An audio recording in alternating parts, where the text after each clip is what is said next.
हम वही हैं जो हम सोचते हैं। हम जो कुछ भी हैं वह सब हमारे विचारों से उत्पन्न होता है। अपने विचारों से हम दुनिया बनाते हैं। शुद्ध मन से बोलें या कार्य करें और खुशी आपकी छाया के रूप में आपके पीछे आएगी। अटल। फिर से याद रखें, जब बुद्ध कहते हैं शुद्ध मन, उसका मतलब है अमन। बुद्ध जैसे व्यक्ति का अनुवाद करना बहुत कठिन है। यह लगभग असंभव कार्य है, क्योंकि बुद्ध जैसा व्यक्ति भाषा का प्रयोग अपने ढंग से करता है। वह अपनी भाषा स्वयं बनाता है। वह सामान्य भाषा का उपयोग सामान्य अर्थों के साथ नहीं कर सकता, क्योंकि उसके पास बताने के लिए कुछ असाधारण है। बुद्ध के अनुभव के संदर्भ में सामान्य शब्द बिल्कुल अर्थहीन हैं। लेकिन आपको समस्या समझनी चाहिए। समस्या यह है कि वह बिल्कुल नई भाषा का प्रयोग नहीं कर सकता। कोई नहीं समझेगा। यह अस्पष्ट जैसा दिखेगा। इस तरह अस्पष्ट शब्द अस्तित्व में आया। यह एक सूफी से आता है। उसका नाम जब्बार था। उन्होंने एक नई भाषा का आविष्कार किया। इसका कोई भी सुराग या पूंछ नहीं बना पाया। आप बिल्कुल नई भाषा कैसे समझ सकते हैं? वह एक पागल आदमी की तरह लग रहा था, बकवास कर रहा था, बिल्कुल बकवास कर रहा था। ऐसा ही होता है। यदि आप किसी चीनी की बात सुनते हैं और आप चीनी नहीं समझते हैं, तो यह बिल्कुल बकवास है। कोई चीन गए एक व्यक्ति से पूछ रहा था, वे लोगों के लिए ऐसे अजीब नाम कैसे ढूंढते हैं? चिंग, चुंग, चांग।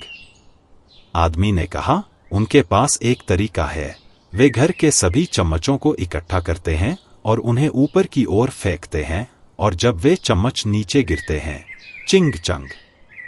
एक बच्चे का नाम रखें। लेकिन यही मामला है। यदि कोई चीनी अंग्रेजी सुनता है तो वह सोचता है, क्या बकवास है।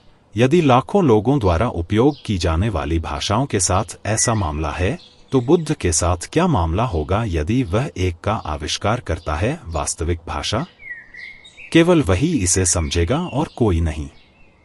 जब्बार ने वैसा ही किया। अवश्य ही वह बहुत साहसी व्यक्ति रहा होगा। लोगों को लगा कि वह पागल है। अंग्रेजी शब्द गिब्रिश जब्बार से आया है। किसी को नहीं पता कि वह क्या कह रहे थे। किसी ने इसे इकट्ठा करने की कोशिश भी नहीं की। इसे कैसे इकट्ठा किया जाए? कोई वर्णमाला नहीं थी, और वह जो कह रहे थे उसका कोई मतलब नहीं था। इसलिए हम नहीं जानते कि हमने कौन सा खजाना खो दिया है। बुद्ध के लिए समस्या यह है कि या तो उन्हें आपकी भाषा का उपयोग करना होगा जैसे आप इसका उपयोग करते हैं, फिर वह अपने अनुभव को बिल्कुल भी व्यक्त नहीं कर सकते हैं, या उसे एक नई भाषा का आविष्कार करना होगा जिसे कोई नहीं समझेगा। इसलिए सभी महान गुरुओं को बहुत हद तक बीच में रहना पड़ता है। वे आपकी भाषा का उपयोग करेंगे, लेकिन वे आपके शब्दों को उनका रंग, उनका स्वाद देंगे। बोतलें तुम्हारी होंगी, शराब उनकी होगी। और यह सोचकर कि बोतलें तुम्हारी हैं, तो शराब भी तुम्हारी है, सदियों तक तुम उन्हें ढोते रहोगे।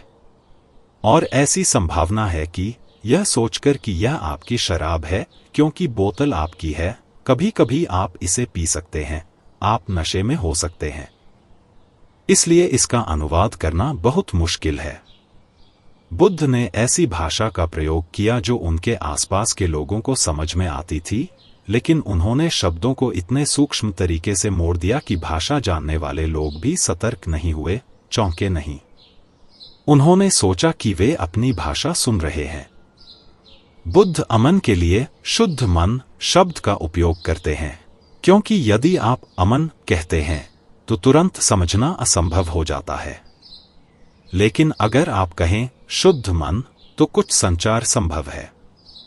धीरे धीरे वह तुम्हें समझा देगा कि शुद्ध मन का अर्थ है अमन। लेकिन इसमें समय लगेगा। बहुत धीरे धीरे तुम्हें पकड़ना होगा और एक बिल्कुल नए अनुभव में फंसाना होगा। लेकिन हमेशा याद रखें, शुद्ध मन का अर्थ है अमन, अशुद्ध का अर्थ है मन। अशुद्ध और शुद्ध इन विशेषणों को रखकर वह आपके साथ समझौता कर रहा है, ताकि आप बहुत जल्दी सतर्क न हो जाएं और बच न जाएं। तुम्हें फुसलाना होगा। सभी महान गुरु मोहक होते हैं, यही उनकी कला है। वे तुम्हें इस तरह बहकाते हैं कि धीरे धीरे तुम कुछ भी पीने को तैयार हो जाते हो, चाहे वे कुछ भी पिला दें।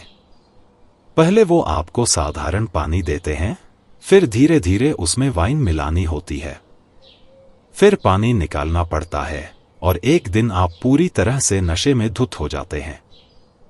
लेकिन यह एक बहुत धीमी प्रक्रिया होनी चाहिए। जैसे जैसे आप सूत्रों की गहराई में जाएंगे, आप समझ जाएंगे।